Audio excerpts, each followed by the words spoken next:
करने वाले हैं आज़ादी के बाद देसी रियासतों का भारत में विलय और एकीकरण के संबंध में। आज़ादी से पहले भारत में दो प्रकार के राज्य थे। एक तो वे जो कि अंग्रेज़ों के प्रत्यक्ष शासन में आते थे, जिन्हें ब्रिटिश प्रांत कहा जाता था। वहीं दूसरी ओर ऐसे राज्य जहां पर राजा रजवाड़ों का शासन था, इन्हें देसी रियासतें कहा जाता था। यहाँ पर अंग्रेज़ों का प्रत्यक्ष शासन नहीं था और यहाँ पर संधि और समझौते किए गए थे, जिसके तहत राजाओं को बहुत सारे संरक्षण भी दिए गए थे और राजाओं ने बदले में अंग्रेज़ों की सर्वोच्चता को स्वीकार किया गया था।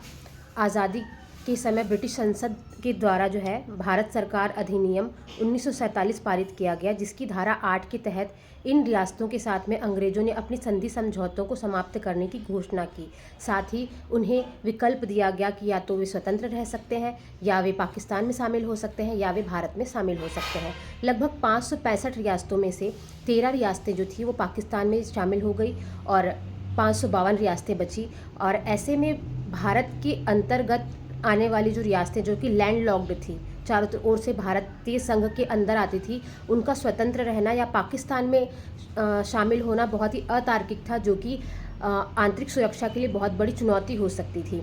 रियासती विभाग का गठन किया गया था।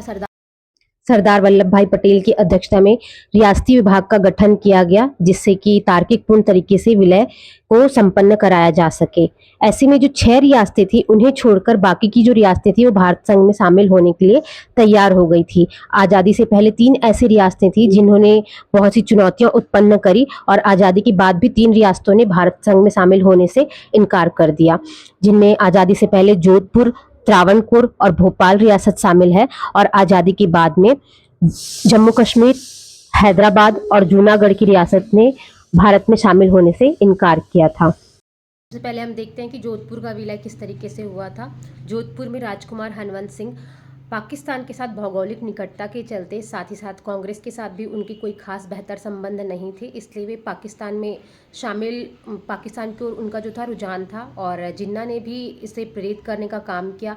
जिन्ना ने उनकी पसंद की शर्तों के साथ में प्रस्ताव दिया, अपने हस्ताक्षर किए हुए ब्लैंक चेक राजकुमार को प्रस्तुत किए और साथ ही कराची पोर्ट तक पहुँच का प्रस्ताव भी रखा।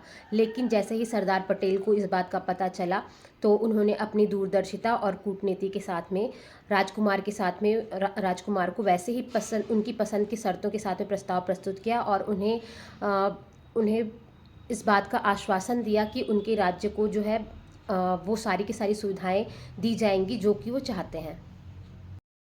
त्रावणकोर रियासत, जो कि खनिज संसाधन और मानव संसाधन के दृष्टिकोण से एक संपन्न जो प्रदेश था और ये स्वतंत्र रहना चाहते थे। सीपी रामास्वामी अय्यर नहीं चाहते थे कि पाकिस्तान या भारत में शामिल हुआ जाए, वे स्वतंत्र रहना चाहते थे। लेकिन वहां बाद में ऐसी स्थितियां उत्पन्न हुई जिससे संघर्ष होने लगा और अंततः 30 जुलाई 1947 को भारत संघ में शामिल होने के लिए इन्होंने स्वीकृति दे दी। हम देखेंगे भोपाल रियासत का विलय किस प्रकार से हुआ। भोपाल रियासत, जो कि एक हिंदू बाहुल्य रियासत थी, जिस पर मुस्लिम नवाब हमीदुल्ला का शासन था।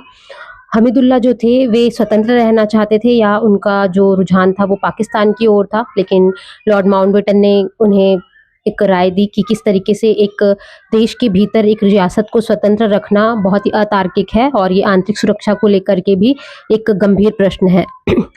लेकिन नवाब इसके लिए तैयार नहीं थे। ऐसे में हिंदू बाहुल जो जनता थी उनके द्वारा आंदोलन किया गया और नवाब की जो पुलिस थी उनके द्वारा गोलियां चलाई गई। स्थितियां बिगड़ने लगी। ऐसे में सरदार पटेल ने बीपी मेनन को वहां पर भेजा ताकि स्थितियों में नियंत्रण लाया जा सके और इस प्रकार 1 जून 1949 को भोपाल भी भारत संघ में शामिल होने के लिए तैयार हो गया। कश्मीर में बहुसंख्यक आबादी में मुस्लिम थे, लेकिन यहाँ पर हिंदू शासक हरि सिंह डोगरा का शासन था। कश्मीर की स्थिति कुछ ऐसी थी कि पाकिस्तान और भारत दोनों से ही सीमा साझा करती थी। ऐसे में यहाँ पर किसी एक देश में शामिल होना तनावपूर्ण स्थिति को उत्पन्न कर सकता था। तो हरि सिंह डोगरा जी के द्वारा जो है पाकिस्तान के साथ एक समझौता किया गया था, जिसके तहत जो है व्यापार या अन्य संचार जैसी जो है सेवाएं यहाँ से की जाएंगी, लेकिन वे पाकिस्तान में शामिल नहीं होंगे। 22 अक्टूबर 1947 को पश्तूनी कबाइलियों के रूप में पाकिस्तानी सेना ने कश्मीर पर आक्रमण कर दिया। 24 अक्टूबर को महाराजा हरि सिंह डोगरा के द्वारा भारत सरकार से सहायता की मांग की गई। 26 अक्टूबर को विलय पत्र पर हस्ताक्षर किया गया और 27 अक्टूबर को हवाई मार्ग से भारतीय सेना जो है वो कश्मीर में पहुंच गई और उन्होंने जो है पश्तूनी कबाइलियों के भेष में जो थी पाकिस्तानी आर्मी, उन्हें खदेड़ दिया। और वर्ष 2005 5 अगस्त 2019 तक जो है इसे अनुच्छेद 370 के तहत विशेष राज्य का दर्जा प्राप्त था, लेकिन 5 अगस्त 2019 को 370 के तहत इसके विशेष दर्जे को समाप्त किया गया और वर्तमान में जो कश्मीर है वो भारत का संघ शासित प्रदेश है। हैदराबाद के निज़ाम भी भारत संघ में शामिल नहीं होना चाहते थे। यहाँ पर जो मुस्लिम शासक शासन कर रहे थे, लेकिन जो आबादी थी वो 80% से अधिक हिंदू थी। ऐसे में यहाँ पर सांप्रदायिक तनाव उत्पन्न हुआ और निज़ाम समर्थित संगठन रज़ाकार, जो कि एक स्वयंसेवक संगठन था, उनके जो प्रमुख थे कासिम रिजवी, इनके द्वारा जो है बहुत ज़्यादा ऐसी घटनाओं को प्रेरित किया गया जो कि सांप्रदायिक तनाव का कारण बनी। भैरनपल्ली में हुई घटनाओं के बाद में सरदार वल्लभ भाई पटेल ने देरी किए बिना यहाँ पर सैन्य कार्यवाही करवाई और ऑपरेशन पोलो 13 सितंबर 1948 को शुरू किया गया और बाद में अंततः इसे भी भारत में शामिल कर लिया गया। ये जो एकमात्र राज्य था जिस पर सैन्य कार्यवाही की गई, जिसके माध्यम से इसे भारत संघ में विलय किया गया था। आज़ादी के बाद जिन 3 रियासतों को भारत संघ में शामिल करना चुनौतीपूर्ण रहा, उनमें एक रियासत जूनागढ़ भी थी। जूनागढ़ एक लैंडलॉक्ड स्टेट था जिसकी सीमा पाकिस्तान से नहीं मिलती थी, लेकिन यहाँ के शासक मुस्लिम थे, इसलिए ये पाकिस्तान में शामिल होना चाहते थे।